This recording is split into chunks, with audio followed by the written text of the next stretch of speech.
इटावा में तरबूज चुराने के विवाद में आंगनवाड़ी कार्यकर्ता की हत्या।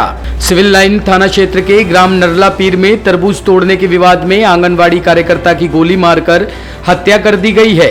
एसपी सिटी प्रशांत कुमार ने बताया कि रविवार की रात में पुलिस को खेत पर एक महिला की हत्या की सूचना मिली थी। इस पर सिविल लाइन थाना पुलिस तुरंत मौके पर पहुंची और शव को कब्जे में ले लिया। घटना में अज्ञात व्यक्ति द्वारा गोली मारने की बात कही गई है। घटना में जितने एंगल हो सकते हैं सभी पहलुओं से जांच की जा रही है। आखिर महज चोरी की बात पर गोली क्यों मारी गई, यह भी जांच का विषय है। मृतका के पति की तरफ से तहरीर दी गई है। मृतका गांव के आंगनवाड़ी केंद्र पर तैनात थी।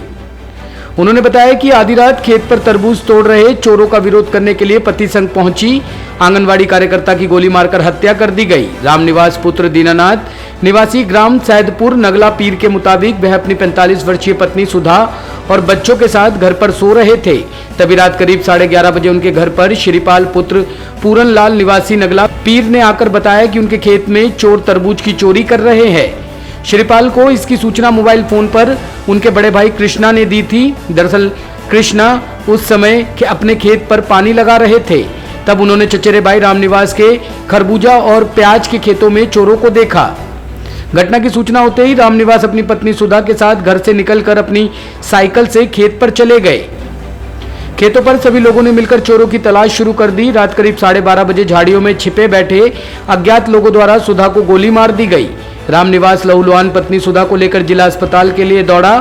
वहां डॉक्टर ने सुधा को मृत घोषित कर दिया। रामनिवास के मुताबिक उन्होंने खेत से 2 लोगों को भागते हुए देखा। इनमें से अंधेरे में एक व्यक्ति द्वारा मारी गई गोली पत्नी के सीने में लगी। सभी पहलुओं से जांच की जा रही है। तो फोन गया कि आपकी सिस्टर की गोली मार दी गई है। तो मैं वहाँ से यहाँ लगभग 2:30 बजे आए तो बताया गया, मेरे जीजा जी बता रहे थे कि हम लोग घर से श्री कृष्ण ने फ़ोन किया श्रीपाल के लिए। श्रीपाल ने कॉल की हमारी जीजा जी के लिए, रामनिवास के लिए। तो श्रीपाल, सुधा और रामनिवास ये तीनों लोग घर से एक साथ निकले। उसके बाद रामनिवास साइकिल से थे, सुधा, श्रीपाल ये लोग पैदल थे। ये लोगों ने खेतों में किया। उन्होंने साइड से आए, एक ही खेत पे, एक लोग मेड़ पे थे, 2 लोग खेत में श्री कृष्ण पानी लगा रहे थे। वो पानी लगा के हट करके वो भी आए साथ में। तो इन लोगों को देखा, श्रीपाल ने, श्री कृष्ण ने ये कहा कि खरबूजे तोड़ रहे चोर थे। तब ये फ़ोन की सूचना पे आए। जब खेत में आने के बाद इन्होंने ये बहन कहाँ पे थी आपकी बहन? हमारी बहन घर पे थी, घर से खेत में आई हैं। अच्छा। हाँ। तो कौन थे, कौन लोग थे? वो सर उनको नहीं देख पाया, मतलब उन लोगों को भागते हुए देखा। जब उन्होंने फायर किया, दीदी ने हमारे देखा होगा ये है, तो उसी दौरान उन्होंने फायर किया। वो फायर हमारी दीदी के लगा। कितनी गोलियां लगी? एक गोली लगी है, वो भी सीने में सर। सिर्फ मामला ये कोई पुरानी रंजिश थी?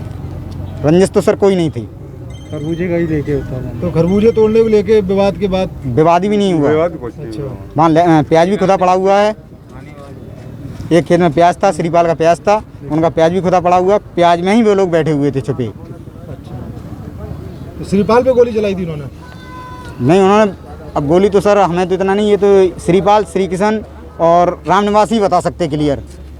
सुधा वर्ष 2010 से ग्राम सैदपुर स्थित आंगनवाड़ी केंद्र पर आंगनवाड़ी कार्यकर्ता के पद पर तैनात थी। वह अपने पीछे 3 पुत्रियां आरती, अंजू, गायत्री और पुत्र अमन को छोड़ गई है। रात्रि में 112 नंबर पर एक सूचना प्राप्त हुई कि थाना सिविल लाइंस के अंतर्गत एक महिला को खेत पर उसे गोली मार दी गई है, जिससे उसकी मृत्यु हो गई है। इस सूचना पर तत्काल ही थाना सिविल लाइंस की फोर्स, क्षेत्राधिकारी नगर व फील्ड यूनिट की टीम मौके पर गई। शव को अपने कब्जे में लेकर उसे पंचायतनामा हेतु उसे पोस्टमार्टम हाउस भेज दिया गया है।